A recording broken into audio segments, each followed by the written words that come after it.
Hello and welcome to the Coaching Soccer Weekly podcast, bringing you educational, entertaining, and inspiring soccer content to help make you a more effective coach, player, or soccer parent. Each week, your hosts Matt Carroll and Sean Fedema sit down with world-class coaches, mentors, and program builders to help your athletes see immediate results on and off the pitch. Join us every Friday on Apple Music, Amazon, Spotify, or wherever you get your podcasts to start getting the best out of your best 11 today. And make sure you follow World Class Coaching on Facebook, Instagram, and TikTok today for more exclusive content. Today we welcome Cameron Allen to our podcast, who after a successful playing career at Rutgers-Camden has established himself in the coaching community as a coach and Zone 1 director at the MLS Next level for Real Football Academy based out of South Jersey. This podcast is brought to you by World Class Coaching and Pennant Education. Now here are your hosts, Coach Carroll and Coach Fed. All right. Hello, everybody. Welcome back to Coaching Soccer Weekly. Today, our guest is Cameron Allen. He is the MLS Next coach at Real Football Academy and also the Assistant Zone 1 Director at Real Football Academy. How you doing, Cam? Hey, what's up, man? How we doing? Good. Just like I talked about, you're a new dad. I'm an old dad now at this point. We're talking about trying to get the kids to bed in the different situations with that. So we'll talk about, you're into it early on, but a lot of our conversations have been that coach, life balance. So we'll definitely get into that as well. So your kid's down, my kids are down. Fed's almost there. We'll see him in a few, but everything else is pretty good, dude. Love that. I'm excited to be on. So before we get started, into just, the nitty gritty of you working with Real and some of your coaching experience, give me a little background about you, like your playing career, how you got into all of this, how you got into coaching and, kind of where we are today. Yeah, so, I think that with my playing career, I played in high school, played club soccer all my life. After my fall of my senior year is where I actually started to play what is equivalent to like MLS Next, which is called the U.S. Developmental Academy at that point in time. And I think from that point on is where I wouldn't necessarily say it was like a switch for me in terms of wanting to coach, but I just think being exposed to that different level, like, at the club I was at, it's equivalent to what is Cedar Stars Monmouth now, which is an MLS Next team. It was a different name back then. They went through a rebranding. But being on the field, like Tyler Adams, for example, like I saw when we played Red Bulls, like I saw Tyler Adams. There were 3 kids on my team that were on the U.S. Youth National Team. Going from being a kid that's just playing like your local, club soccer and then, playing high school soccer and being exposed to that as a senior before I went to Rutgers-Camden and played there as well. I think really kind of opened my eyes, but also my interest in the game to a different level. After, then playing 4 years at Rutgers-Camden, I was also then exposed to my head coach, who's, big time soccer legend within the soccer community, especially in the Philly area, Tim Oswald. He's kind of like, as players at Rutgers-Camden, we joke about him being like the Jose Mourinho, right? He's like your big tactics guy. Like he's really into tactics, and just being exposed to someone like that, along with, again, how I ended my high school career of my club, definitely again was another step in the right direction. And to the point where actually he saw so much interest that I had in the game and wanted to bring me on to Rutgers-Camden whenever I graduated to be an assistant there. And I was an assistant at Rutgers-Camden as my first coaching gig for 3 to 4 years. I was basically the lead with him with a lot of the recruiting, bringing parents and kids on campus, play a massive role in that, training sessions, scouting, in-game, typical stuff that assistant coaches do. And that was great exposure for me. Spent 3 to 4 years doing that, and then, ended up getting connected with Real, and, I'm going on my 6th year there as well. So between, coaching in college and being an assistant, being at Real, moving my way from, the U10 boys all the way up to now coaching the MLS. Certainly there's been, a ride of experiences, but and all in all, I'm only, 6 or 7 years of coaching for what it is. So yeah, no, definitely a lot of experiences in such a short time. Yeah, it's so crazy. Like you've just done kind of everything. I know we've coached against you.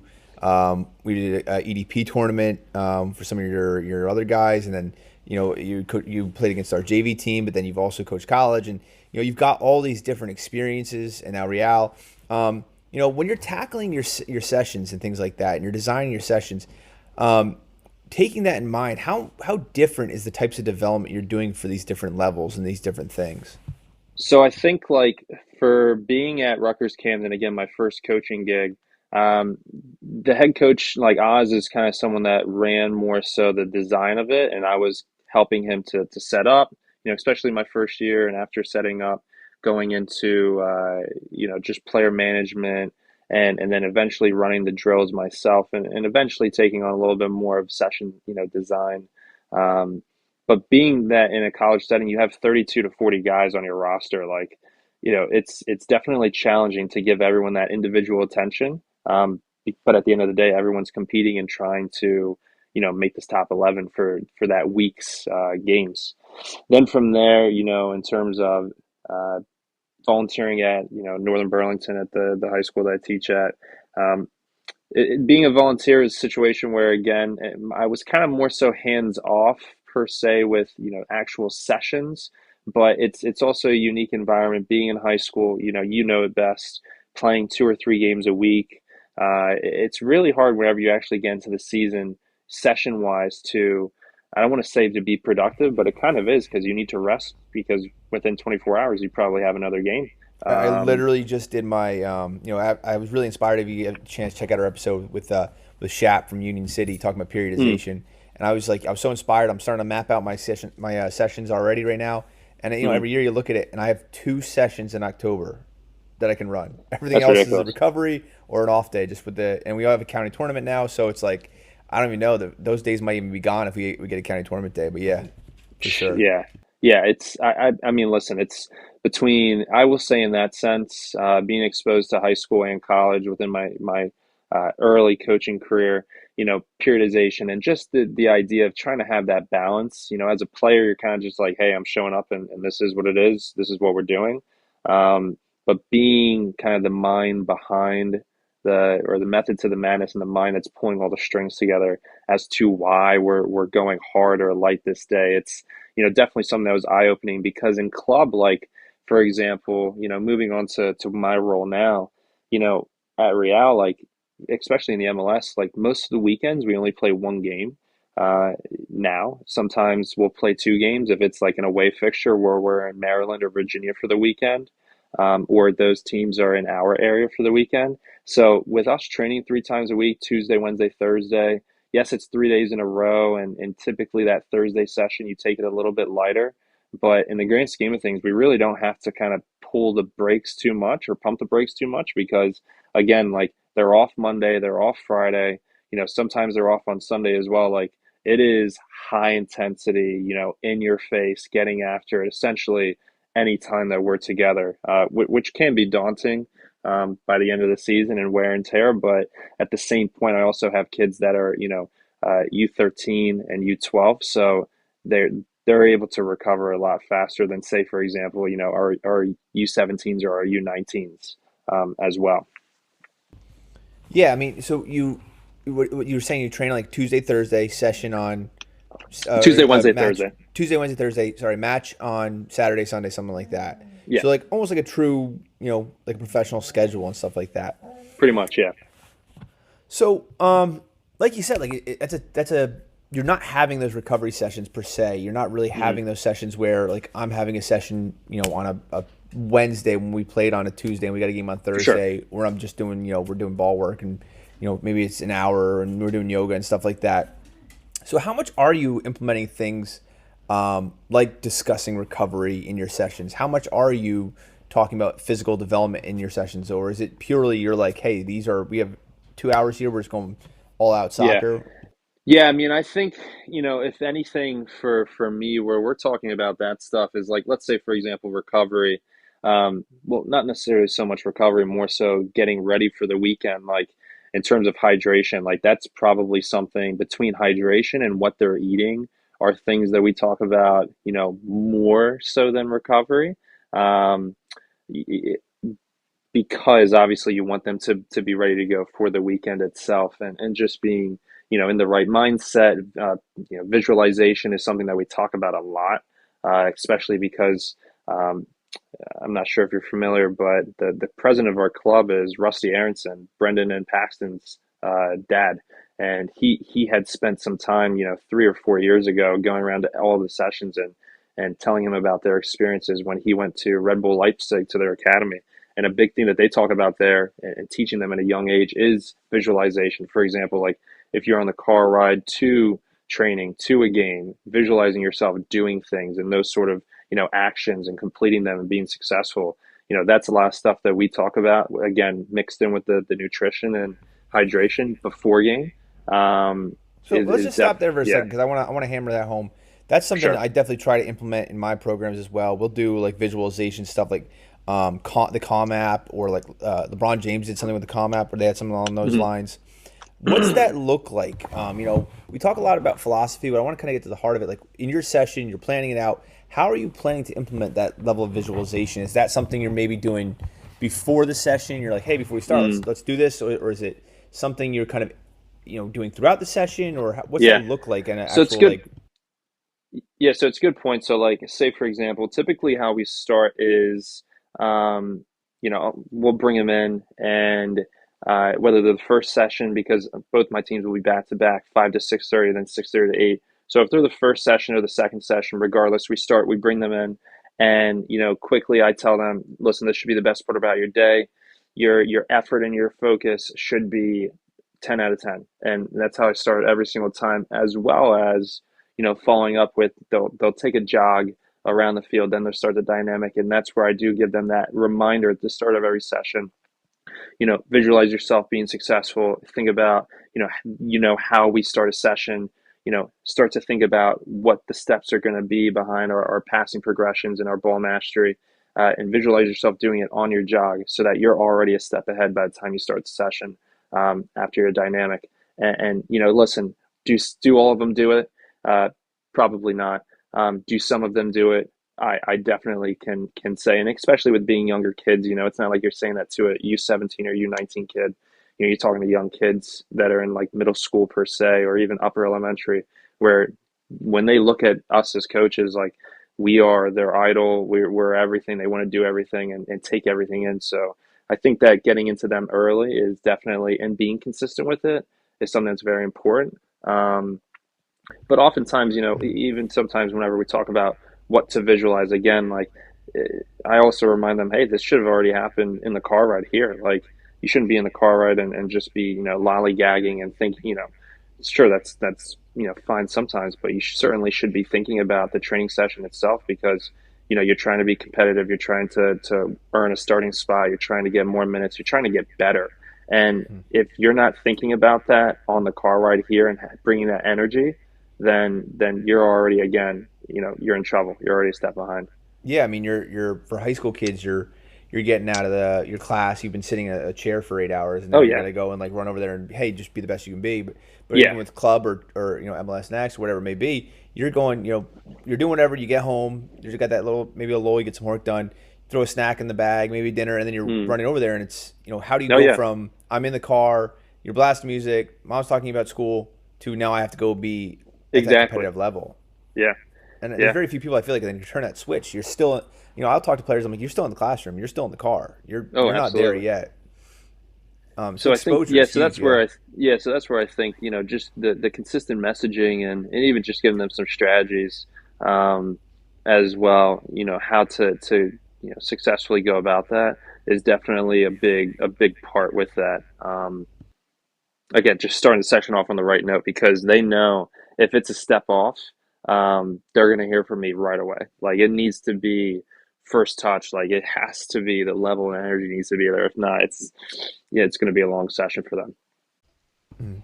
So before we get more into like the nitty gritty of it, going back to the more of a philosophical approach, like who have been your influences in your coaching, career? We were talking actually. You coach my coach's son now, Sam Palumbo, and I feel like early days I was trying very much to be just like him, and just that was my Hmm. influence. I was like, yeah, I loved playing for him, and there's definitely so much I stole from the way he did things and the way he interacted with players. But I've kind of found that I've like pick bits and pieces from here and there. So you've Hmm. already talked about with Rusty and your coaches at Rutgers-Camden. What would you say are your biggest coaching influences, and how much is it your coaches? How much is you're drawing from what you're seeing at the professional level or kind of trends Yeah. of the day? Yeah, I would say, it's probably a combination of a couple things for me. Like, I'm a very visual person, ever since I started getting into coaching, I definitely pay attention to like manners and like the way that how people talk, what they say, when they're saying it, all of those sort of things. So whether it be, for example, even just during like watching EPL on the weekend, like I'm looking at the touchline just as much as I'm looking at the game whenever the managers, are hand over and looking at what are their reactions, and certainly just how are they kind of carrying themselves is a big part. Besides that as well, another factor I can't lie is obviously social media. You do see in training sessions, obviously cameras are around training sessions for these professional teams and even academies and stuff like that. Listening to what coaches are saying, their coaching points is valuable. But in terms of like actual in person role models, again, like I was talking about my first coaching gig at Rutgers-Camden with my former head coach, going from being a player to a coach myself, someone that is like a tactical genius, really stresses the X's and O's, almost like your Mourinho-esque kind of guy, played a massive role. Just my overall, again, kind of thinking of the game as like, that overhead, like I forget, bird's eye view kind of approach. He really helps for me to think of the game in that way. And outside of that, I would say Faust at Northern Burlington. He's a coach that is so much like, and again, I was not to kind of toot my own horn, but I was definitely one of at my time whenever I was playing one of the more important players in the group, and just the way that he installed confidence in myself and being more that personal uh, coach as well. There was a little bit to take away from that, of course, and then honestly, like the third person I think of is my director of coaching at Real, John Capico, who was an assistant coach, in college, has obviously done a great job with his own coaching career, but he's very intense, and he could say, a million times, the biggest takeaway is, you could have the best players in the country, but at the end of the day, and you can do the simplest passing progression or ball mastery, but it needs to be at speed and really driving more so not what you're doing, but the intensity behind it. It was a big point for me to take away as well. So outside of those figures that have come along, um, and obviously there's many more people as well in my club and outside of my club, that I've come across, but just those other factors with social media and just other forms of media that we have so much access to. Just trying to soak everything in. Like again, as I kind of opened up with this, I've only been coaching for 6 or 7 years, and I've kind of been around the block a little bit with seeing all levels. Um, that you can really get exposed to. So just trying to soak everything in the best that I can. Now, Cam, where's your balance, right? So you were talking about, tactics versus player development, right? You've had all these different coaches with all Mm. these different backgrounds. What do you think your personal balance has been from all the different experiences that you've had? When you're It's a planning hard sessions. Yeah, it's a hard question. I mean, I think that, and it's ironic because you try to be the most well-rounded coach that you can be, right? In terms of understanding, like, listen, the in-game tactics I think are super important. I think that, every person that I've come across and taking things away, certainly maybe I also add my own twist on, right? Like, for example, I'm thinking about my head coach at Rutgers-Camden, like he basically lives and breathes by the tactical board versus for me, I've taken that. I know that's important, but then I've also experienced like there's also other parts to the game that are just as important, if not maybe even more important than only that. And so I think overall trying to be as well balanced as I can, and especially I think that draws into style of play, right? Like everybody wants to have the ball.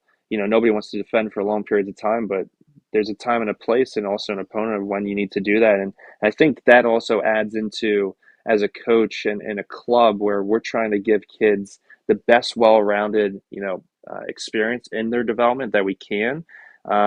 And I think that all of that plays a role, right? Teaching the moments of the game, but most importantly, being prepared how to deal with that, psychologically, physically, technically, tactically, and all those really do kind of play a role. I think for you to favor one part more than the others, you'd be selling yourself short to some capacity um, within the game itself. I could think of a club that doesn't want the ball and wants to defend it. It begins with Tottenham and ends with Hotspur. Yeah, yeah. 2-1, baby. No, 2-1. absolutely. Oh, yeah, I was waiting for a comment from you, Carol. Up to 2. I mean, listen, I'm a big Arsenal guy, so anybody that's Oh, going yeah, to we crap care. on Tottenham, I'm totally good with All it. right. You're going There to you put us in go. the There you relegation go. zone in 2 weeks. Yeah, It's not hopefully. looking great. It's not looking great. So, It's not bad. but so you're coaching at this level. You've got before we get into a little bit about what that looks like. You're at the MLS Next program, and we do have I think one Dutch listener. I think we saw someone from Sweden who I'm not really happy about because I've been really into curling, and they defeated us today. Oh, So my God, I know. I'm screaming in Oh, yeah, class. The yeah. kids are like, "What's going on?" I'm like, we lost in mixed curling to the Swedes. It's devastated. But so maybe some people just aren't really it is a newer system. They aren't really aware of kind of what goes on with MLS Next. So can you give us a Sure. little like a short little rundown of what MLS Next entails? Yeah, absolutely. So, MLS has this year broken up into two divisions. So, the first division is your MLS Next homegrown division. That's where you have your MLS academies, and then also the best MLS Next teams that are non-MLS academies. So, like for example, in our division in our region, you have in the first tier, you have like Real, FC Delco, Cedar Stars Monmouth, Sporting, which is in Delaware, teams like that. But then in our division as well, you have Philadelphia Union, close to us as well. You have the Red Bulls, DC United. And so all of us kind of mixture in together to form what is that top tier. And it's just like, for example, with, other conferences where you have different divisions that are broken up based on your geographic location, which is certainly great. And it starts at U13, goes until U19. Then there's also a second division, which is called the MLS Next Academy Division.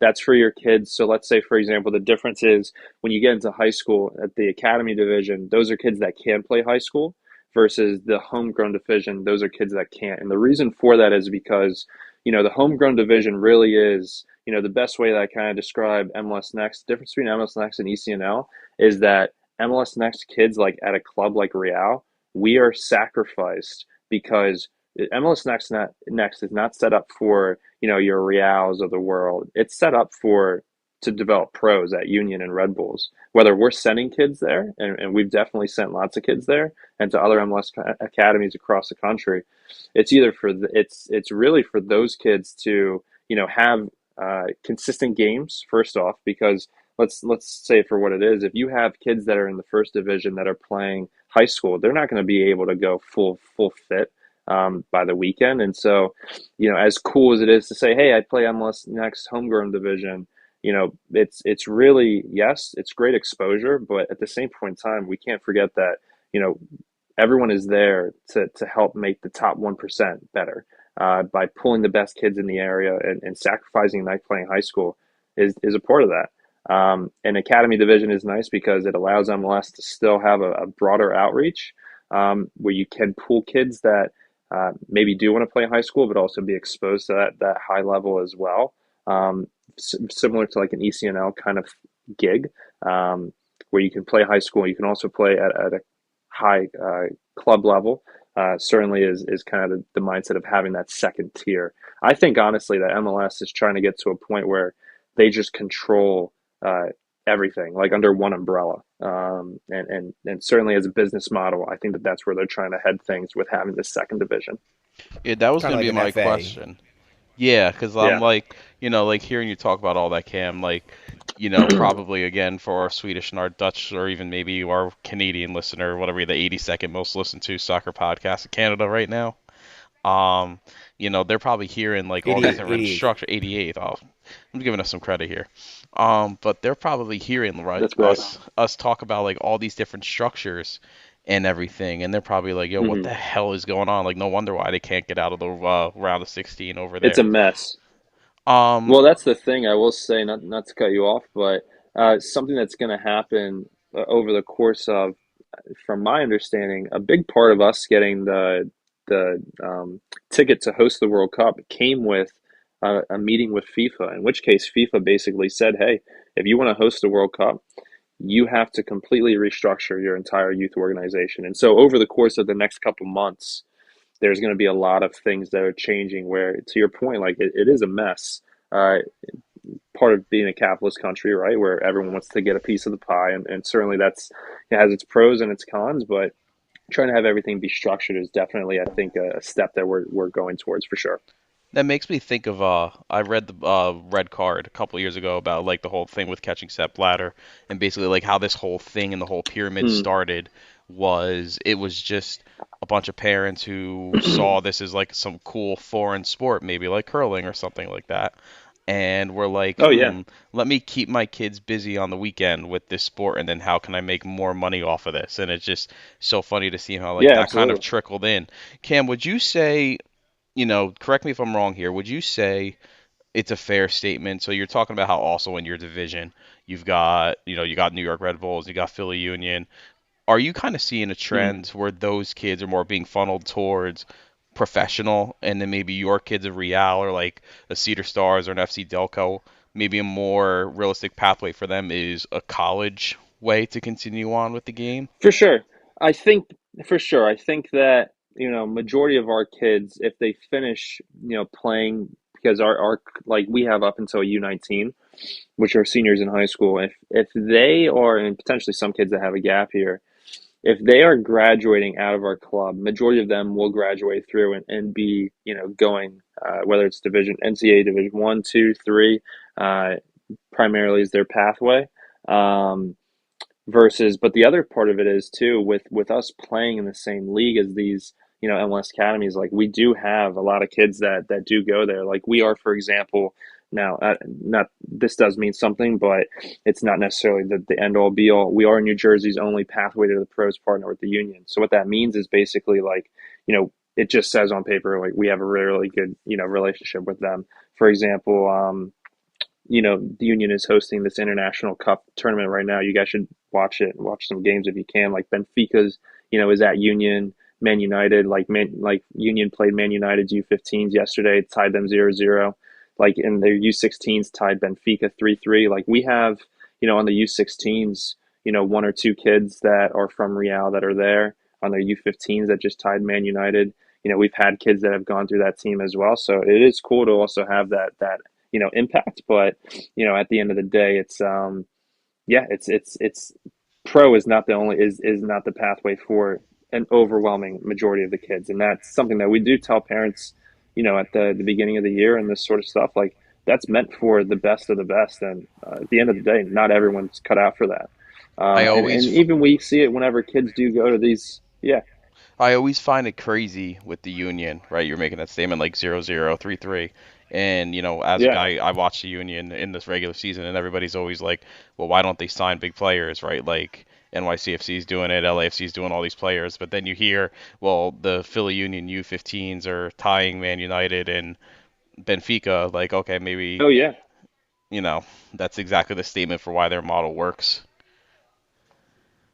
Absolutely, absolutely. No, they've done. Believe me, it is very impressive, and especially like just the model. Like in our area, we have so many talented players uh, for them and for the Red Bulls as well in this part of the country.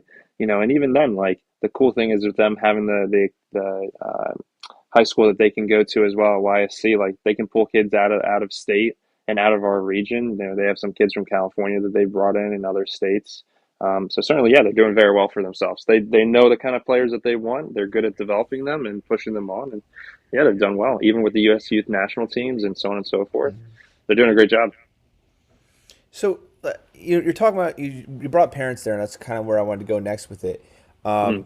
We're all at any level where you're coaching, your EDP, you're coaching MLS Next, you're coaching high school. One thing consistently we talk about is the parents and stuff like that, and how you're dealing with parents and expectations of parents. And to anyone even I think in the game, this is the different levels: the EDP, ECNL, MLS Next. Mhm. Then you go into USL, NISL, NASL. All the alphabet soup of all this stuff. It's kind of Well, hard to yeah. follow. So I think it's easy to kind of blame parents and say, oh, your expectations are this, that, the other thing. But it's not very clear to I think the layman to be like, okay, so where do we go? How does this happen? And what the expectation should be for their players. So how do you in your setting manage the expectations of the parents? You talk about talking to Mm, them, but what does that look like? How are you explaining these things? How are you kind of prepping the parents for the understanding of what this will look like? And then even for then sure. with MLS Next, it's not like your club where it's like EDP where there's everyone's playing. It's not always equals playing time, but you're paying. You're, Hmm. you're there. There's days you might not play at all, right? In Yeah, for MLS sure. Next, so how are you dealing with that from the parent perspective? Yeah, so something that we do, a pretty good job of is at the beginning of the year, and again, we start, first week of August. Even then, before then, oftentimes we'll have these meetings because how our schedule works is we basically go August to end of June. Like we'll have December off, most of December off, at least for the U13, U14 ages. Um, and then they're off pretty much the month of July. But what we'll do is before we meet up in August, is in June, we'll bring the parents in with the club director, with the MLS director, with the head coach, and really kind of just paint the picture of like what's to come next year, right during the season. What does it look like? And kind of at the end of the day, again, the directors, like I mentioned, John Capico before, in our directors, like they've been around the block. Like they know when fires are going to come, where they're going to come from. Like, for example, playing time, exposure, especially at the higher ages where it's college exposure, right? College recruiting, stuff like that. Like, they know how to set the guidelines. That way, we operate within our margins. But at the end of the day, the way that we kind of paint the picture is, this is what you should expect, but this is our club and we get to run it however we want because at the end of the day if you don't like it there are other clubs that are out there for you. And so I think that by being honest and transparent with for example playing time, like that's something that you mentioned where I've experienced lots of issues myself, but something that we do say is like, hey, for example, up until U15 everyone in an MLS setting will play that game.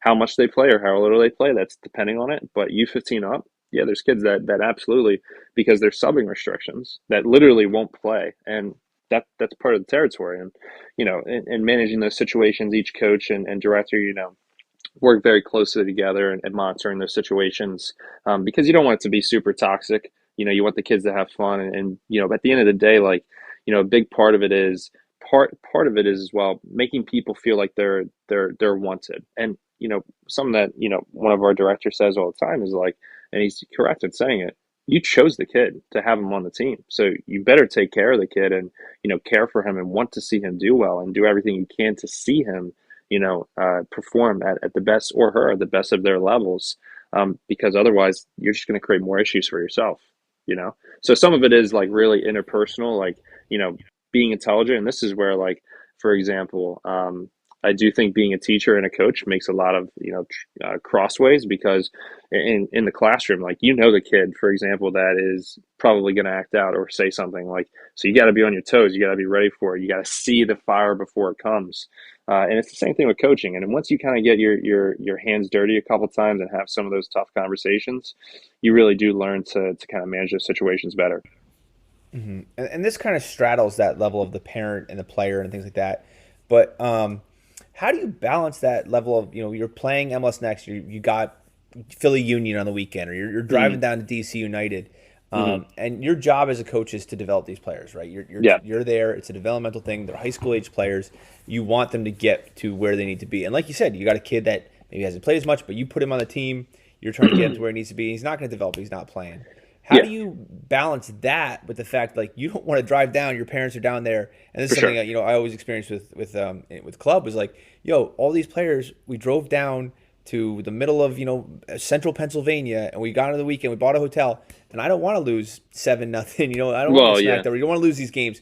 So there's a level of competitiveness versus the level of development. And what's the balance look like that for you at MLS Next? So for us, up until U15, because when they go to high school, that's really where we try to, cater them to a point where uh, we kind of say like performance over results, right? Up until U15. When they're in high school, winning is everything, right? Like we're there to win, period. Again, that's where the subbing restrictions really start to become more, whether you only have three subs a game or you only have 2 moments to sub, and those sort of things. There's no reentry. Like all of that kind of plays a role at that point in time. But up until then, it's really performance over results. And to give you an idea, like right now, whether it means something or not, my team is ranked number one, actually above Union, which I don't. I'm No not big sitting here deal. saying that Not, we're. not a big I'm deal. not saying Whatever. we're I'm better just than saying Union. we're. Listen, but that's just what the standings have. Listen, they beat us 4-1, and it was a good game. But certainly again, we're a good team. We're one of the top teams that are in the area for sure. And so with that being said, whenever it comes to some games where we've beaten teams 7-0, and I'm pissed off, like seeing red, like want to smash my tactical board, probably could do a million things and just to blow some steam off, and everyone thinks I'm crazy, but like that really comes down to how did we win the game, how did we play, and the result doesn't necessarily isn't the most important thing at that point in time for my age groups, but at the end of the day, winning is fun, right? Now, there's also been the flip flop, right, where we've lost like 2-3, and I've been ecstatic, and kids are like, what the heck is wrong with Coach Cam? But at the end of the day, we play that game 10 out of 10 times. Like I think that we win the game probably 9 or 8 times, and it just Right. happened to be there's 1 or 2, and I'm totally good with that. And I It's think just a that weird having sport that like that. balance, Yeah. yeah, exactly. Like the better team doesn't always win. Sometimes, like let's say for example, like it's also again based on the quality of play. Like how are you scoring goals? Is scoring goals important off corners and set pieces and being direct at times for sure, but and having intent behind it.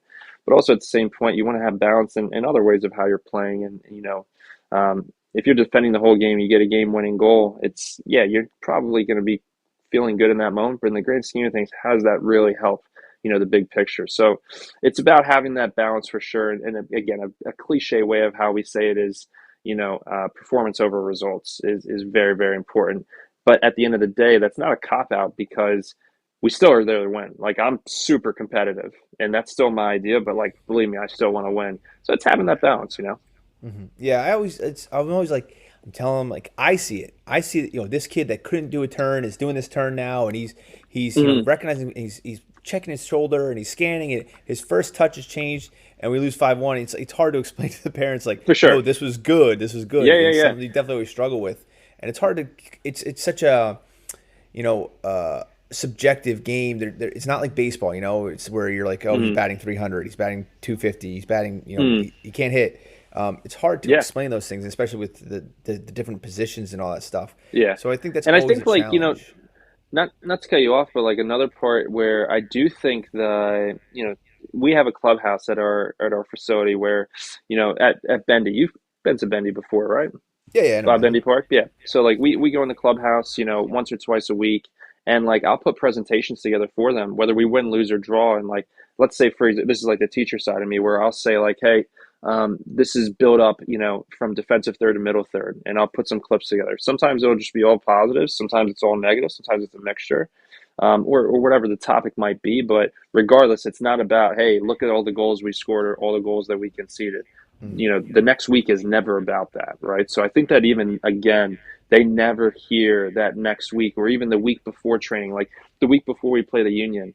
I know all those kids are psyched up. I don't need to sit there and say, "Hey, come on, guys! Like we're playing the Union. Let's have a good week of training." Like, no, we don't need to do that. Like, Mhm. it's and that's where I think that being consistent with your messaging and also your mannerisms is more important, honestly, than saying it's about performance first results. Because, if I say it's performance over results, but then And then you the freak out and you next week, lose. You're yeah, like, all I'm right, well, freaking coach, what out the hell and does I'm that mean? showing only good times that we can see This goals or sucked. score This goals. sucked. Like, This sucked. yeah, like what are we doing here? So it's Right. consistency in that part too.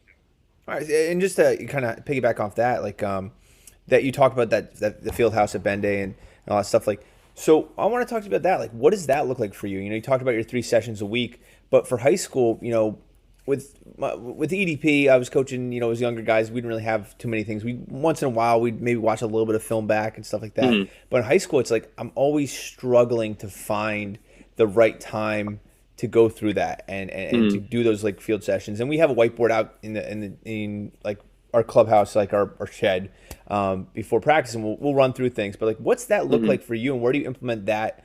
The tactics board and bring them in for hmm meetings, stuff like that. Where do you integrate that into Yeah. your weekly periodization? So it's a couple things. Again, if they're like the 5 to 6:30 training time, like, I do two things where either they'll come in at like 4:30 before training, and it'll be quick, like 10-15 minutes. Like, I don't spend any time more than 10 or 15 minutes on anything.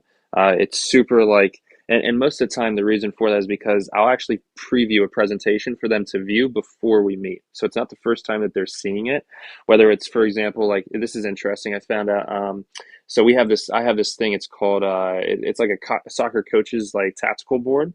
It's an app, but then, I can upload it straight to YouTube as like a clean animation, because in like the team chat that we have, it doesn't really do it that well. So all the kids are on this YouTube page. It's private. I'll upload, like, say, for example, hey guys, I think that we may change to a 4 diamond too, which we are. We played a 4-3-3. We're probably changing to a diamond, and I'll show them like progressions of our press versus build up versus like just certain things, so that when they view it in the car on their way there, so that when we're actually like in time together, it's not the first time they see it. They can bring questions, and just a lot of stuff like that. So whether it's before training, or even if it's, we're the 6:30 to 8 training, we'll meet in the clubhouse again like 8 to 8:30. And again, that's where they've previewed it before the session. And I think that helps a lot as well for them, because, sometimes, again, like, that's that 8 to 8:30, like, kids at that point, they've been up for how long? They've had school, they've had this, they're drained, like, they don't want to be in there too long. So if you're throwing new information, like, it's kind of pointless. You know what I mean? I feel like Yeah, that's yeah. a trend It's that's almost you're overloading them. And that's a trend I feel like's really coming into, like, even more podcasts I've been listening to about coaching is like everyone's like you were saying, like preloading, giving them the stuff to look at beforehand, hmm because just with kids hmm nowadays, even with us, with Matt and I at the high school level, um, our kids are like they have the attention span of a fly. You keep them for more than 15 Oh yeah. minutes in a film room and you've already lost them all already. So, Mm. I think that's great. And I think, that's also, a great part of technology. What do you use more with your kids? VO, Huddle? Like, what app are you guys using? So Yeah, so we use Vio, for all of like our MLS teams. And the thing that's nice about it is that MLS, another nice feature of MLS is that they have a partnership with this company called Taka. It's Taka.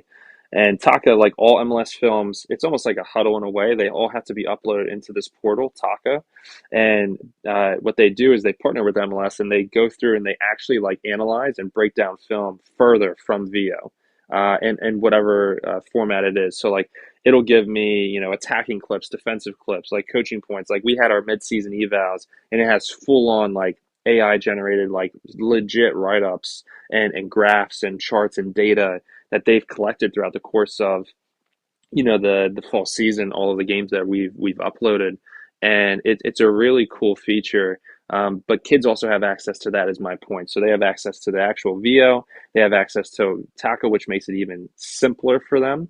Um, More player driven, and VO has player driven models as well. But it's just unique to kind of see the comments. Like, for example, in Taka, like, I can send you guys a screenshot of it later. Like on the right hand side, it'll show like a minus or a plus, and it'll give like, further feedback and information, and it's really cool and interactive. But again, that's another feature that MLS has, where it's driven for the top 1%. Like, you can imagine, at your MLS academies, that's definitely stuff that they're taking advantage of. And those kids are, absolutely, on top of as well. Especially when you're like going to like the union school and it's For like sure. like Yeah. yeah. Yeah. Your kid's like, yeah, I'm like, hey, in between your 37 assignments you have for your other classes, do you Yeah. mind just like, for Just your looking at this real quick. as your non-starting JV player, could you do all this stuff? But yeah, no, Yeah, like that. absolutely. Yeah, like I think the point you're getting to is, just about making it digestible for the kids. It's just like Mhm. as in coaching on the field, you're not telling them 1,000 things that you did wrong, Exactly. or you're telling them, hey, go home and watch the film, and Yeah. what does that mean to them? Go home and watch this game you played for 2 hours. Go watch another 2 hours of it back, that's a Yeah. hard thing for them to kind of catch on to. So making it digestible, and like you said, I really like that idea of just sending the clips, sending the animations. I try to, if we're doing a new drill in a session we haven't really done before, because I try to keep my drills simple to the point where we've only got maybe a pocket of 10 that we're modifying and changing.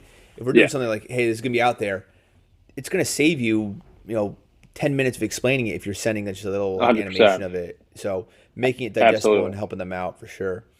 So but again, like it's the type of player you've got. You got MLS Next. They're making sacrifices. They're looking to be, they're looking to play in Mhm. college. That you've got those players that are motivated, but there's players that are Yeah. motivated in college, in high school, EDP, ECNL. What would you Listen, say is like? Oh, sorry. What did you say? yeah, I was gonna say, like, listen, I got kids on my team that it's like your cliche, like the player dynamic really doesn't change that much. Like, yeah, we have kids that are very, very good, that are super dedicated and love it. And again are like kind of just, they're a kid, like they want to eat everything up that you give them Mm-hmm. exposure to. But then you also have your kids that are, again, all of them are pretty good, but whether it's a bottom of the roster kid or a top, a kid that starts consistently, like sometimes they're the ones that like you're creating and you're like, yo, I could lie to them and be like, yo, I can see who viewed it or who didn't. Like, and I could put this kid on the spot and be like, yo, what happens next? And 9 out of 10 times he's gonna be like, yeah, I have no idea. So there is that part of it too where Uh-huh. it really Kids are isn't like kids. Yeah, all that yeah. different. I know Yeah, what you know what I mean? formation we're playing, coach. Oh, Yeah, like okay, oh, do you? That's where yeah. I like, I like to call BS sometimes. Yeah, that was a situation where we had a kid that told us the wrong formation in the middle of the game that we've been working on for 2 weeks. Oh, Um, jeez. well, what does that look like? What is you've got some of the same dynamics. You've got some, a lot of the same situation, kids being kids. But what is that thing that separates? You'd say like an MLS Next player, Yeah, that top level between that and like an ECNL player. Like, what for are the sure. things? I mean, obviously you can go and we can go. Oh, they're technical. They're better Yeah. understanding the game. But like, what are we're talking sometimes with this the difference between. That talent gap is Mhm. minute things, but what are those things you'd say like really set some players apart?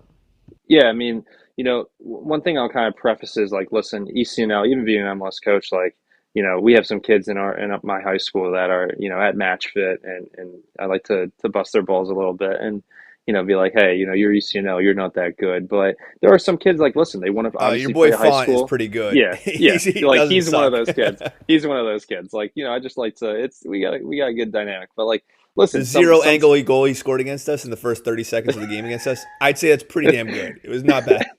Yeah, I mean, listen, he had a very good season. Great kid too. Great kid. I hope that he does, well with everything going forward, and especially with where he wants to go in college, and people give him a chance, and certainly he ends up at the right place where he's going to play a lot and obviously prove his worth. But a big Just glad he's thing with graduating. with that, yeah, right. A big thing with that is like again, what I'm going to say here may apply to like a small margin of ECNL players because in the grand scheme of things, there are levels between ECNL and MLS. Like, but you have your few outcasts for sure. Um, One way that I kind of paint the picture is like, uh, first off, what's that one thing that you do is that is separating yourself from others, that makes you different from others, whether it's your physical ability, whether it's again maybe your finishing ability, maybe it's your in-game awareness, the timing of your movement, the amount of times that you scan. Uh, Something there has to be, you know, when you're on the field with another MLS team, it has to be something that separates you in like the top percent. Because if you have something where you're just overall, your game awareness is just good, your first touch, you can kill it. You can't necessarily move it. You can't move into space and move your first touch, right? You can't, deal with, creating separation after your 1v1 and or defending the 1v1. Because that's one thing that people forget about a lot. Like, in the grand scheme of things, yes, like soccer, there's a lot of, as coaches, we sometimes maybe overcomplicate it, but it's also a 1v1 game. Like if you have 11 players that are better at 1v1s than the other team's 11, the game's going to become a lot easier, right? So certainly that plays a role. But you need to have that one part of your game that absolutely, like I kind of use it in grade format. Like when we do our midseason evals, like, hey, you might be, a B minus or a C plus in these categories, but you need to be an A in something. You need to contribute in one way. And if you don't, that's where eventually, maybe it's not now, maybe it's someone in our team or in our club, maybe it's on our second team, maybe it's a kid on another club. When they come here and they offer that, it's going to be different. Like, for example, we have a kid that, went from our second team to our first team and is at the Union now. Actually started against Benfica yesterday. A true, like, wonder story. Great kid, too. His younger brother is actually at the Union also. But, like, his X factor is he is so athletic. And all the other parts of his game have really added onto it. But that's something that separated him. And ever since then, it's been something that obviously to the point where, one of the best MLS academies in the country wanted him. And he went from being a second team player to a first team player with us and then moving on. So if you don't have that, it really is going to be challenging for you to have any bit of success because if you watch, like, let's say, for example, a high level ECNL game or a high level MLS game, to your point, it may not look that different, but when you're in it, the difficult to find space, to create space, how clean your first touch needs to be, like, the physicality behind it, how do you deal with balls in behind, like all that kind of stuff really does add up into like a mixing bowl. And if you don't have that one factor, then you're really going to struggle. And I feel like that's a great conversation for you to have with your subs, right? Because especially you're saying Yeah. earlier, like, hey, there's a sub restriction. It's not like everyone in high school, everyone gets to go in and you can free sub. So I feel like that's a great opportunity for you in your midseason evals to sit down with your kids and be like, hey, like at least be an A in something. So if you're looking for a way to get Yeah. onto the field more, here you go, be an A in this situation when the time comes. Yeah, like what's your Absolutely. thing? Like Dan Burns' thing is tossing Lisandro Martinez like 30 yards every day, and they play each other. Like Yeah. that's his thing. He's just big, he's a big body. So He's a big yeah, dude. I love that. It's like finding you want to be balanced. You want to have all those things. Like I say it. At high school level, it's like good first touches is the bare minimum. Being Yeah. tactically aware is the bare minimum. But you're looking to set yourself apart. Everyone can do these things, but you have to do that one thing that much Hmm. better than everybody else. And like I think, yeah, I've seen MLS Next, I've seen ECNL, I've seen, like you said, you have Roman there now. I've seen him play, and the games don't look entirely different.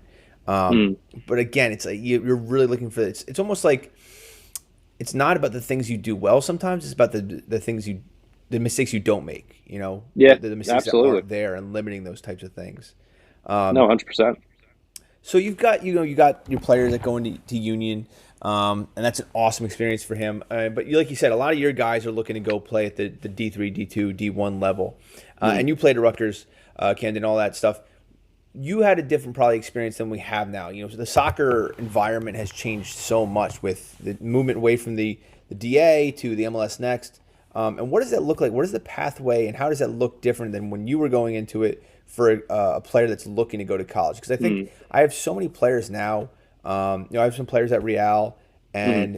and things like that, and it just seems like for the parents. When I was For sure. I didn't play at the college level, but like I saw players that were going to the college level, and it seemed like it was a lot and it was stressful. But now it just seems like it's a different level. And now you're throwing NIL into it, and like Oh it yeah. just seems there's so much going on, and there's so many people. That are like, oh, you can get so much information. There's so many people telling you so many different things. So what is that? At your level, having so many players that are going to that level, how has that changed, and what does that look like for players looking to go to that level? So I think that, the biggest thing that has changed is the amount of kids, like say for example, that are like I'll give you an example. I gave the reference of, my winter and spring of my senior year where I went to what's now Cedar Stars Monmouth. We played against Tyler Adams was playing up a year against us. But also like, the three best kids that were at the Red Bulls, one of them moved on and he is like an MLS player now, but all three of them went to University of Virginia. Like the three best kids at Red Bulls went to University of Virginia. They didn't get signed to the Red Bulls, right? So like in that like class of seniors versus now, think about what's happening where kids are getting signed, in these MLS academies whether it's abroad, whether it's in the actual to the second team, to the first team. So you would almost think like in a way it should be easier for, other kids to get Division 1 experience, but it's actually the opposite because of what you said in a way with yes, NAL plays a role, but more importantly, like European and international kids coming in. Missouri Um, State, right? yeah, They just yeah, got that full. absolutely. There's no No, Americans on the yeah, roster. yeah. I mean, it's almost like kind of what was like Division Two. Division Two was known for being like an international mess. NAIA was known for being an international mess, and like part of that as well. Like if you look at, say, for example, USL Two, which I'm not sure if you're too familiar with it, is basically like a high Yeah. level summer league Hmm. for high level kids. A lot of those kids there, a lot of them, yeah, they're Division 1, but they're also like NCAA Division 2, like NAIA kids that are internationals that are just looking to use that as a platform to get exposure. Whether it is to Division 1 or to higher levels, like think about Marshall when they won the Division 1 championship, like national championship a couple years ago. The majority of those kids were from outside of the country. So that is definitely a big factor. Say, for example, schools gaining because they've had former players come in, whatever it might be, where they have their connections with other, whether it's clubs or other countries, so on and so forth. Maybe the head coach is from that country, has like English ties, whatever it might be. Definitely makes it more challenging for kids today, even if they're in MLS Next, to go Division 1. Like I'm thinking of, the first year that I started at Real, we had a kid that went to, I don't think he didn't get a full ride, but he went to UNC, right? Like he left Shawnee early, went to UNC. Another kid went to St. John's. We had these kids that are going to like all these big time schools. And now if we look about our recruiting class, we have kids that are going to like Monmouth and Ryder and stuff like that. But it's not necessarily the same thing. Now, listen, could that just be because the talent isn't like those kids may not be as good as others potentially? But at the end of the day, like it's not as easy as I'm in an MLS team, I'm a starter, I'm playing a lot. That doesn't necessarily guarantee because we've also had kids, that oftentimes, to be honest with you, like we're almost being, we have a lot of kids that go to TCNJ now because we have a former coach that, left Hmm. Real. He was at UPenn. He left UPenn is a TCN as an assistant coach.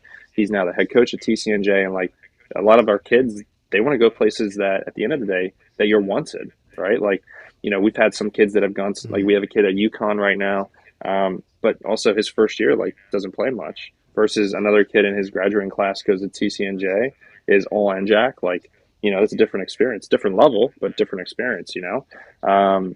So yeah, no, Hmm. it's definitely more And we haven't even much talked more about challenging. transfers. Now That too, yeah, a the hundred transfer percent. rules being so different. Yeah, like you're what are you gonna take a flyer on? You're a college coach looking to keep your job, and you're like, hey, am I gonna try out this high school kid and hopefully Yeah, bring him in, or am I gonna take a D2 kid that had a really great season and he's trying to yeah. test it and bring him up? It's just, you One know, kid that it's one it's so another example, it's like just a there's this different game. kid, Jack Harrison. He played with Leeds, right, a couple of years ago. I think he's at Fiorentina now.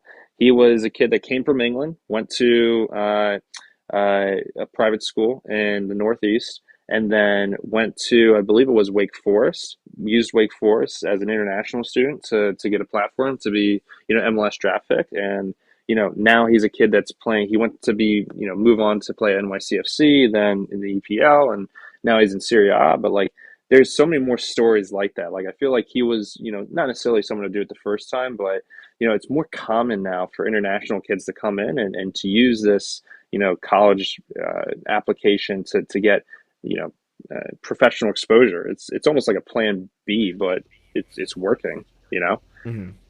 Yeah, I mean, for and you're sure. getting an education. Yeah, It's not like you're taking a flyer. You're going to like the Millwall Youth Academy. You're like, hey, yeah, if you fail, you're gonna go yeah, lay exactly. bricks. Like you're like, all right, well, I got a college degree, so it's a nice situation for a lot of people that in situations that don't have the type of athletics we have in the United States. 100%. So you got one of these kids. He's looking to go. Um, Parents, maybe they're not into soccer, or maybe they are. They didn't play. Like, what is the Yeah. advice you're giving these guys as to like what's the best advice you can give them for managing the stress of this and ways to make themselves marketable? Yeah, I mean, I think that at the end of the day, the big thing that, and I will say I don't necessarily play as big of a role with having, the younger teams in the MLS. platform itself, but knowing that, I have frequent conversations. Like I like to know where people are going, right? I like to know where some of our kids are being committed to, who they're talking to. And a big thing that, whether it's our U17, U19s coach, right, or our director of coaching that have those close conversations with parents is go someplace that you're wanted, right? Like, what do you want your experience to be? And oftentimes kids will tell you exactly what it is. Like, sometimes they may say, "Hey, I want to go to a school, and I don't care if I play or not." And, all right, then that's your pathway, right? Some of them may say, "No, I want to go someplace where I'm going to play like," and that's where that further conversation of it could be a tough conversation, but really letting kind of the player drive that first, and then going from there. But one general rule of thumb I will say that we're pretty consistent with is go somewhere that you're wanted. Um, because there are like the different aspects. Like you have, yes, of course, the soccer, but academically, like what's your major going to be? What do you kind of want to get into?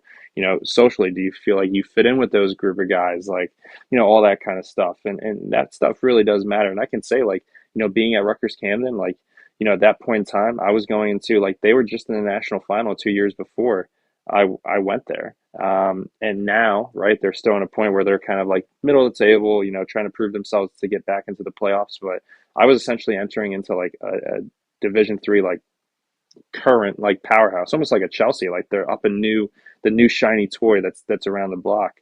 Um, but at the end of the day, like I've had a great experience there. You're in Camden, but it was great because you're right there next to Philly. Good social life, right? Great group of guys. Rutgers degree, and so if you have something that ticks all those boxes, and you have the right people that are kind of giving you support in that sense, you're going to make the right decision. You're going to know.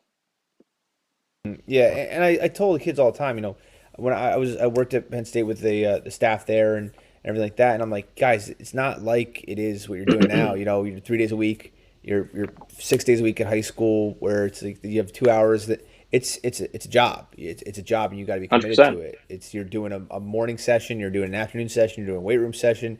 I think a lot of people don't recognize that. It's like if you're doing this, you better love it. You're not doing this part time. You're not. It's a two No, hours a day. You can just kind of turn it off. Like you're always on, whether it's tutoring, lifting, film. You're doing a lot more than you're going to do at any point. absolutely. So, all right, let's get back to the nitty gritty though. Before we end with your drill that you've drawn up for us, I want to hear kind of um, what does a session look like for you at the MLS Next? You talked about it with high school. I told you I have 2 sessions in October I can run that are going to Hmm. be actual non-recovery sessions. For sure. So it's kind of piecing things together. But you like you said, you're 3 days, and it's not like you Yeah. can't have a session where you're like, hey, let's just put it together, let's get the Yeah, balls out. exactly. You got three, all out, ready to go. Like, what does that session design look like? Are you implementing play, practice, play? Are you how much are you working your technical versus your tactical into your sessions Mhm. and things like that for your level? So I think that, again, a big thing is we like our younger teams may use the play practice play model more, but at our age, we definitely don't use it too much. I would say actually not at all. A big part of, how we start sessions off is, whether it's 5-10 minutes of speed and agility, like super quick, again, firing right away, and or it'll hop right into ball mastery where, let's say for example, if you have like, you know 18 kids at training, you'll have like I'll do something where I have 6 groups of 3, and it'll be something that's dribble 5 yards in front of you, turn, play 2 passes, and there'll be different progressions and different turns and formats and combinations that will be included into that. But it's 5 yards, right? It's super intense. You're not standing around a long period of time, and that's something that we'll typically do for about 10 to 15 minutes. From there, sometimes it kind of varies. Like we'll hop into like a transitional rondo. There's never anything that's like not met with a purpose, right? So like, whether it's quick transitions, whether it's looking to extend possession, whether it's 3-man combos, like it could be something where the next progression is hopping right into like one way that I kind of you phrase it as you have your unopposed section, which is with no pressure, and then you have your opposed part. And once I cross over from unopposed to opposed, I don't cross back. So like let's say for example, again, those first 15 minutes, super fast, like technical work, maybe a little passing progression, like everything is in very short spaces, high intensity, high energy. Then from there, I could also break it down to a passing progression that's within our shape. So like, again, I told you before, we're trying to change to a diamond with two forwards where I may have a progression that's like a passing pattern. It's not just like your typical passing progression. There's, real movement and game understanding that's included in that. And you're going to goal, kids are shooting, but it's intense. It could be something like that, or the second progression will be again going into like, okay, guys, everything's under pressure now, where it'll be like a rondo variation, very fast, quick transitions. Then we kind of open it up to another format, and then the last like say 20 minutes they're playing. And most of the times when they're playing, there are restrictions that are included in it, like something that I took away from the union that they do that I love to encourage, say, for example, if a theme is like, looking forward, playing forward, we'll do something where it's two touch max, but then one time finish. So if it's one time finish, how do you score one time finish, right? Like you have to find a set or you have to find a cross. Regardless, you're looking forward to play off the forward. And sometimes those kids will end up finding out like, we're doing 3-man combos and I'm not even asking them to do stuff like that. But ways that restrictions, it's not just, passes, it's not just touches because, sometimes it is just touches, but we really don't do a lot of stuff where it's like, hey, 5 passes or 10 passes to do this. It's more so like an idea behind it. Like something that I use a lot is something called attract, penetrate, attack. So like attract, like bring pressure towards you, penetrate, look for splits, have an open body shape, attack the next space. Love it. Yeah, Make we say draw and drive. Draw yeah, in, drive it yeah, somewhere else. Draw it in, drive it exactly. somewhere And else. like Yeah. that's a lot of like the foundation of what we're trying to implement, like the consistency, but also the timing of how often we're doing that. So, to give you kind of a little bit of an idea, it's a lot of small, quick transitions because the way that we play, like as a club, the nice thing is we won't necessarily be like other clubs where it's like, hey, we're going to play this formation from U13 to U19. Mm-hmm. There is some autonomy there, but the way that we play is kind of similar. Like it's, quick transitions in the sense of you lose it, counter press, right? Hunt the ball back, and then from there look to get to the goal as quickly as possible. Just, typical stuff. It's really not reinventing the wheel that much. Besides that, we want the ball more than the other team, but the location of, we want to get it out of our half and be smart, but with that, we want to keep it and extend possession in the opponent's half. As much as we can. And so oftentimes training sessions and, these rondo, these possession games or rondo games, all of that, or playing with restrictions towards the end, all of that is kind of implemented towards that big game model, right? Where it's applicable. They're seeing certain moments where, you're being pressed. There's not very much time where you're not being pressed in our training sessions. And that's also by design because, an MLS game, and especially in our part of the country, everyone's doing that. Like everyone's trying to be the union and press you and be direct and do all that kind of stuff. So Everyone saw Liverpool. yeah, like exactly. Like, now they're like, we got to do that. Yeah. Yeah. So like it's really, again, we're not reinventing the wheel too much, but we want everything to kind of add up to not be any surprises come the weekend. Yeah, and managing turnovers. I always say like it's not about keeping possession because you can't keep possession the entire game. It's where you're Sure. giving up that possession. Yeah, It's where 100%. those turnovers are occurring and stuff like that. But so you're doing that unopposed part in your beginning. I think it's that tree formation of your starting less game realistic technical, building up to more game realistic and to the 11v11. But what are some of the things I think personally as a high school coach, I've got a solid 11, but I'm looking to improve them. But a lot of times it's easy to kind of pick out like, hey, this person is really struggling with this, and Sure. my coaching points are kind of, I feel like I drive towards that, and sometimes you leave those better players to do their thing. Hey, it's not perfect, but it's better than what's going on over here. For sure. Now at the MLS Next, you're not, hey, this is who's in our town, this is who we got, or this is who signed up. You've got these elite level players. So what is, just to give people an idea at home, like what are some of those coaching points you'd say you're commonly refraining and going back to in those unopposed sessions and talking about their technical work? So I would say, a big thing, for example, is, having a why, right? Like, why are you doing what you're doing? So like, let's say, for example, if it's, I'll do something where first touch, first turn, and, the movement followed by that first turn is how are you selling that turn? Like, are your arms up? Are your hips getting over the ball quickly? How quickly are you getting into your turn? What's your separation like? that's where like from there, even in unopposed work where it could be very simple or it could be very complex and we're layering it on, a big thing from the best player, and oftentimes, to be honest with you, something that, we talk a lot about as coaches at Real is being the hardest on your best players. And obviously that's something that every coach wants to do. But in all seriousness, like if I'm sitting here, because the problem is that, if you have a certain player that maybe they're super athletic, right? That's their what separates them, and their ball mastery and their first touch is something that needs work. If I'm being on top of, my kid that's what they're best at, well, what does that kid think I'm going to say to him, right? So it really does kind of draw and raise the level with who you're also saying what to, right?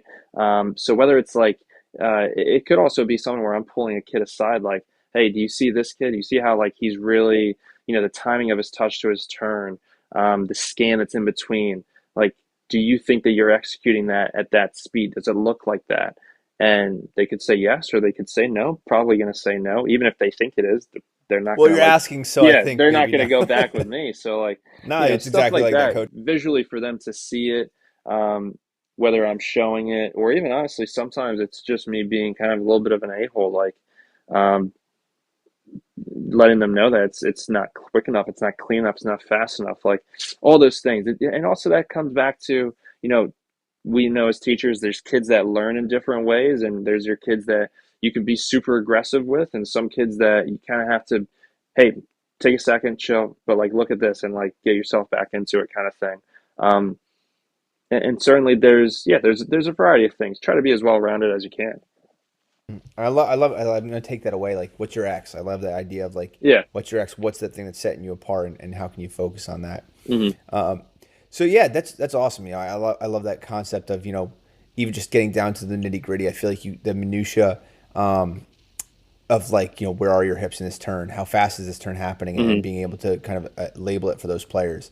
Um, so we talked about your session design. Now this is kind of something we do every single episode. Is we try to bring something that I think you've brought so many things that we can take away and just kind of utilize. Again, the concept is you got a session in an hour. You listen to the podcast. You're on your way to it. What can you Yeah. take away? And I love that some of the things you've talked about. But a drill. We always kind of go Hmm. back to a drill that you think is like we want drills that they're not these crazy out of control drills. It's like Hmm. you got to do this, and there's 50,000 rules. But But yeah, it's yeah. something that you feel you have really strong coaching points that you can throw this out. You're guesting for somebody like, yo, coach my team, and you bring this Hmm. drill in because you're like, I know I've got something, and Oh, they're for going to sure. learn something from this. So like, what's a drill for you that you utilize at Real? So a big thing, again, like I was kind of saying in our session design, like a lot of it as coaches, you'll see that it'll be that unopposed work, but then moving into some sort of like transitional rondo where there's not a lot of standing around. Something that I do a lot of is, let's say, for example, if you have goalies are included in this, the team is split into two teams. One team is basically off. One team is in a box. It could be depending on how many kids you have, you know, like 20 yards by 24 yards, something like that, something that's tight. You have it, the box is in between two goals. So the goal is like, obviously you have a goal on the goal line. Another goal is probably like just outside of the 18. I'd say probably actually a good bit outside of the 18, like probably 36 yards across. And then you have a box that's in the middle, right? So you have, let's say, like 6 to 8 kids in the middle. Through, and then there's the other half of the kids are outside of the grid. Very simple. You have 3 kids, balls played in, they sprint to the box. But like the purpose behind that, like again, you have kids that are sprinting at you, which is always going to be valuable. Always going to be valuable when you have kids that are in the grid and they're setting the level by how much they're trying to defend and win the ball back as quickly as possible. Uh, that's the first. That's the first key. After that, the team that's in possession, something that there's different ways that you could do it. Like how I told you before, you phrase it as like reel kids in and then pull them in and then get out, right? So like it could be Yeah, like something draw like and that. drive. Yeah, Yeah. draw So in, drive so away. so like it could be something where, hey, I want to see you find a split. So like to find a split, you have to bring pressure towards you, split, and then attack the next space. And from there, with how the grid is set up, there's space between the grid and where the goals are. So after you've completed that moment, that's whenever you play a ball outside of the grid, and now people are going to goal. So it's almost like emphasizing like kind of like a middle third scenario where you're in the middle of the field, then you're playing, there's a moment that happens, there's an action that happens, and then you're playing a through ball for someone that's running outside of the grid to shoot on goal. And you can time it where, like, you're in for 3 minutes, you're defending straight for 3 minutes, you're attacking, you're in the grid for 3 minutes, you flip flop. It only counts based on how many goals you score, but there could be different reasons for how you get to that goal. And that's just one example. Something that you could do very simple is like, 5 passes, and then you slip somebody out of the grid, they go to goal. But again, I don't necessarily think that that's as valuable as like adding more thought behind why they're doing what they're doing in the grid. And like, it's good because it's tight. They're working on body shape, they're working on movement. They're thinking about, for example, what's next behind their first touch, having a why. There's a lot of value in there, and obviously being in close quarters, but also being directional. I think that that's a big thing we forget sometimes as coaches, is like having intent, having a direction behind what we're doing, not just doing something that is, and going any which way. And also, like, the other part of it is having value for what happens whenever a team wins the ball. So, like, the defenders, whenever they win it, a big thing that we do is, again, we like to counter press in games. And so the possession teams knows if they lose it and the defending team can dribble out, that's also a point against. So let's say, like, the possession team scores 1 goal, but then the defending team, the next ball, wins it and they dribble out. Well, now they're at 0. So, like, you don't want to give up points. So you have to counter press, go through your moment. And so it creates that reaction time as well that we really try to drive home, where quick reactions, you're always thinking what's next. You're not taking long to get into that next action. Yeah, and a drill like the that light helps. switch moment. Yeah, the light absolutely. switch moment where you're like, hey, I'm on offense, now I'm on defense. I'm offense, I'm on defense. So absolutely. Whoever, I always say, like, whoever wins that moment, whoever's able to adjust to that moment faster is going to win that game. So just to kind of conceptualize what you're saying here. So like you said, like, you can have them coming out of the box, and it's 5 passes, you can leave the box. That's good and grand. And I think for a lot of people, it's just kind of it's just easier to kind of explain and get it through. And you're still getting that concept. You're looking at possession, you're connecting the midfield, and you're moving on. But you're saying what something maybe a little bit better would be like, hey, if we're looking to, this is putting the moment into play. Like, this is another thing we talked about with Coach Schaap last week, is like making the moment on the field. So you're saying, hey, once we split 2 lines, we can go. So let's say if you're able to break a line between 2 players that are they're doubling you, and you break the line, then you can leave the box. So then they're not looking for, hey, 1, 2, 3, 4, 5. They're looking for a specific moment that then triggers. That's the light switch moment, rather than the 5 passes when you see this. And I always kind of try to put it in their brains, like, what we're trying to do at practice is, it's not going to be exactly like the game, because the other team's going to be wearing uniforms. They're different than us. They're going to be doing this, but you want to have those snapshots in your brain that your brain then can call upon and say, hey, I've experienced something similar to this. This is what we did in this situation. You're trying to put those pictures in their brain. So you see, hey, I'm being double pressed. I split, and then I moved off of that.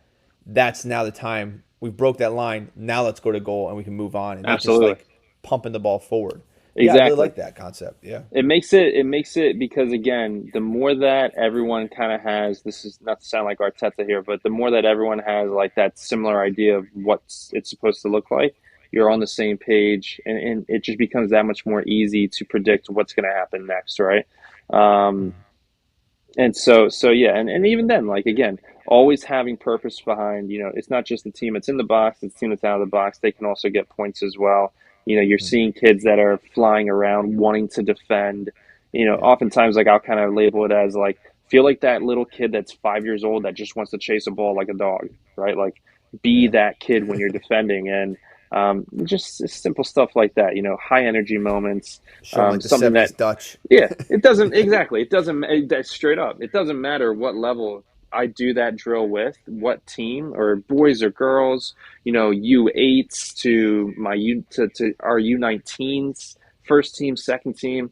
That's going to be a drill that definitely you're going to get out of it what you want. Yeah. It sounds not overly tactical. It's got tactics in it, but it's like, hey, a lot of the stuff you don't want to. You almost like I feel like sometimes I find players in certain drills that are very game-like and tactical. They'll almost be frozen within it and go slower because they're trying to think it out. And it's like, absolutely, we want you to think, but it also has to be to a level of instinctual. Like, it's just something how to do. It's interesting too because sometimes like in a system like that, I'll actually tell them what's the focal team. Like, is it the possession team? And I want to see Oh, their I like counter that. I press, like or that. is it the defending team? Like, there's been times where I've put up like instead of dribbling out because it could be a group that really struggles with, they really struggle when they win the ball, that they dribble too much. It could be I put counter goals on the outside, so when you win it, you have to pass outside of the grid. Now they're moving kids, right? They're dribbling 1v1 to create passing lanes.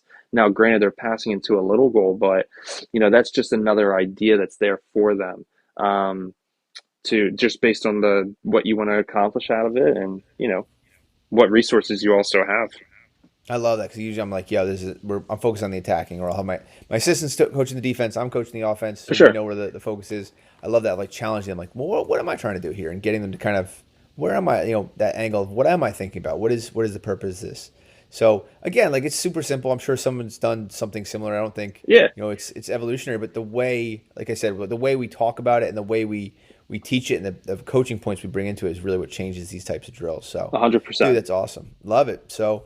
Yo, dude, thank you so much for coming on. It's been great reconnecting with you Yeah, man. and hanging out, and hopefully you have you get some more kids and they keep doing what you need to do, and you stay atop of the union. Yeah, man. I mean, listen, it's first game of the weekend. It's probably gonna get flipped back around, but we'll see what happens. Come on, have some faith. All right, Arsenal's gonna brother. win it. You're gonna win it, so it'll all Yeah, be good. So hopefully. thanks for coming on, Cam, and have a good All right, one, big guy. man. Good talking. All right. All right, have a good one.